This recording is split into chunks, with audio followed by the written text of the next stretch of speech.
ঘুমটাও দিব্যি আসছে, চোখটা বুঝেই পড়ুন পাহারা দিই। আমার চেহারার ব্যক্তিত্বে কাকটা এগোতে সাহস করবে না। এই শুনছো? কি গো? ওমা, এই যে দিব্যি ঘুমোচ্ছে। কি গো শুনছো? কেন, কি হলো? এ কি, আমার বড়ি কোথায়? তাই তো, ফাঁকা ছাদ। ওমা, তোমাকে আমি রেখে গেলাম বড়ি পাহারা দিতে। বড়ির নামগন্ধ নেই। ও, তুমি তাহলে তুলে নিয়ে গেছো? তুলে নিয়ে গেছি? তুমি কি পাগল হলে নাকি? বড়ি এখনো ভালো করে শুকালো না। আরে এ কি ভৌতিক ব্যাপার। আচ্ছা, রসিকতা করে কেউ কি এসেছিল এখানে? তোমার কি মাথা খারাপ হয়েছে নাকি? তোমাকে পাহারায় রেখে গেলাম তাহলে কি জন্য? আরে কিন্তু কাকের তো এত ক্ষমতা হবে না, 10 হাত ধুতি ঠোঁটে করে নিয়ে পালাবে। পারে পারে, আজকালকার কাক সব পারে। এ মনে হয় ওদের ইউনিয়ন আছে। একসঙ্গে 100 কাক ঠোঁট করে নিয়ে উড়ে যেতে পারে। তোমাকে যে কেন রেখে গেলাম? আরে দেখো তো, দাঁড়াও। কি? ওই যে কোথায় আম গাছ আছে, ওই যে দেখো, ওই কি ঝুলছে বলো? হ্যাঁ তাই তো, সাদা মতো। ওমা, ওই তো আমার বড়িগুলো নিচে পড়ে আছে। ওই তো আমার ধুতিটা ঝুলছে। এখন আমার কি হবে গো? সারা সকাল কেটে পড়ে দিল, কিন্তু ওখানে গেল কি করে? তোমাকে দিয়ে যদি কিচ্ছু হবে না। এবার বুঝেছো?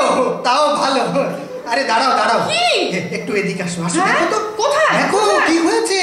কোথায়? পাতার আড়ালে তিনি বসে আছে, লেজ ঝুলিয়ে।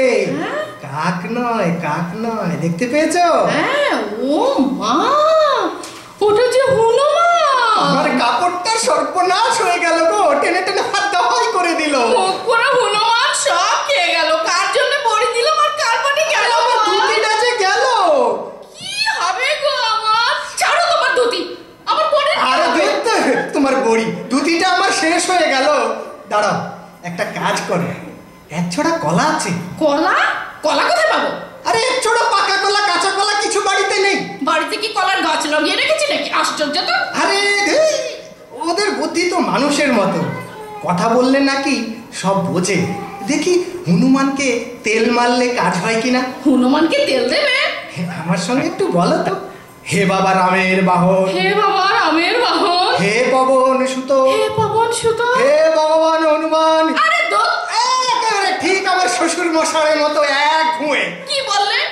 আবার আমার বাপ তুললে তুমি? তখন তো বলেছিলাম কাপড়টা দিও না, হলো তো? এখন আবার কি হবে গো? সারা সকাল ধরে এত কষ্ট করে আমি বড়ি দিলাম। তখন থেকে বলছি তো, বাদরটা বড়িগুলো নিয়ে গেছে, কি করা যায় বলো তো? তুমি আমার বাপ তুললে ভালো হবে না বলে দিচ্ছি। যা খুশি তাই বলছো তুমি। তোমার বাবার কথা তো বলিনি, তোমার বাবার মতো এক ঘুমে বলেছি। নিজে কি শুনি? এক ঘুয়ে বড়ি খাবো তা এক ঘুয়ে কে? এবারে খাও, শ্বশুরের মতন এক ঘুয়ে জামাই, গাছে উঠে বড়ি খাওগে। যা, একটু আগলাতে বলেছিলাম, তাতে এই অবস্থা করলে। দোষটা আসলে তোমার, বুঝেছো? আমার দোষ না, তোমার। না, তোমার দোষ। কখনো না, দোষ তোমার। ওকে বাবা, ঘাট হয়েছে, আমারই দোষ। আমি বড়ি খেতে চেয়েছি। কি হবে গো? কি বোকার মতো ঝগড়া হচ্ছে। সারা সপ্তাহে খেটে মরো, আর সপ্তাহ শেষে ঝগড়া করো। মাটি করে দিলে সকালটা। গ্যার গ্যার করে কথা। কি যে হলো? ধুতিটা আম গাছের ডালে ঝুলে রইল ধর্ম ঠাকুরের নিশান হয়ে। সব গেল। চলো নিচে চলো, তাহলে ওই রেধো ভাত ডাল আলু ভর্তা মাছের ঝোল, আর মাছের ঝোল আলু ভর্তা ভাত ডাল। চলো গো, তাই হবে।